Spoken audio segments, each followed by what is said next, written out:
मित्रों, निर्णायक मंडल और सहपाठियों को मेरा नमस्कार। आइए गांधी जयंती सप्ताह समारोह के इस भाषण प्रतियोगिता में क्रम संख्या 18 गांधी की पुस्तक हिंद स्वराज से गांधी के आजादी के संघर्ष को समझने की कोशिश करते हैं। मैं अपनी बात मुख्यतः दो बिंदुओं के इर्द गिर्द देखूंगा। पहला सत्याग्रह एवं अहिंसा और दूसरा गांधी जी की स्वतंत्रता की अवधारणा। गांधी जी के प्रमुख सिद्धांत अहिंसा और सत्याग्रह को समझने के लिए अपनी बात तीन अलग अलग दृष्टांत से शुरू करता हूँ।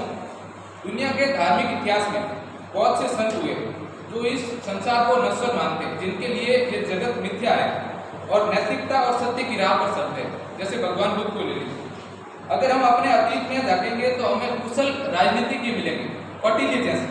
और अगर क्रांतिकारी की बात करें तो सबसे पहले हमारे जहन में इंकलाब के उद्घोषक शहीद आजम सरदार भगत सिंह की स्मृति आती है। अध्यक्ष महोदय, इन तीनों गुणों का एक साथ संयोग किसी व्यक्ति में होना बहुत आश्चर्य और दुर्लभ बात है। कितनी अद्भुत बात है कि कोई व्यक्ति संत होकर क्रांति कर रहा है, कोई व्यक्ति संत होकर इतनी कुशल राजनीति कर सकता है। लेकिन हाँ, गांधी जी दुनिया के ऐसे व्यक्ति थे जो संत रहकर क्रांति कर गए, जिनको पूरी दुनिया ने कुशल राजनीति की माना। आप सोचकर देखिए, ये अहिंसा और सत्य का रास्ता संतों का था। महात्मा गांधी ने इन गुणों को, संतों के गुणों को राजनीति में लाया, मतलब राजनीति में लाने का श्रेय गांधी जी को दिया जा सकता है। इस आधार पर अपन कह सकते हैं कि गांधी जी दुनिया की राजनीति में नवाचार किया। डेविड हार्डीमैन और उसके सहयोगियों ने नॉन वायलेंस यानी अहिंसा पर गहन रिसर्च के बाद पाया कि अहिंसा बहुत प्रभावकारी है। हिंसा की जो राजनीति है वो समाज में उतने परिवर्तन नहीं ला पाती है, वो काउंटर वायलेंस को जन्म देती है। यूएसए में इसी अहिंसा के रास्ते पर चलकर 1960 में सिविल राइट मूवमेंट सफल रहा। 1970 में जो ईरान में शाह की सरकार थी, इसी पद्धति से गिराई गई, जहां समाजवाद का जनाजा निकाला गया। 1900 से लगाकर 2006 तक टोटल 323 मूवमेंट हुए, उसमें से 270 हिंसक मूवमेंट रहे और 106 अहिंसक मूवमेंट रहे।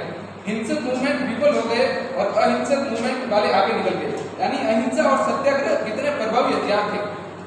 दूसरी बात, हिंद स्वराज पुस्तक में गांधी जी ने स्वतंत्रता को नए तरीके से परिभाषित किया। उन्होंने बताया कि हम ब्रिटिश के पैरों तले नहीं, पश्चिमी सभ्यता के पैरों तले बांधे जा रहे हैं। यानी जब तक हम अपने आप को पश्चिमी उपभोक्तावाद से मुक्त नहीं करेंगे तब तक आजादी नहीं मिल सकती। हमें भौतिक सुखों को त्याग कर अंदर की मजबूती पर ध्यान देना होगा। सादगी और स्वदेशी को अपनाकर स्वयं के पैरों पर खड़ा होना ही आजादी है।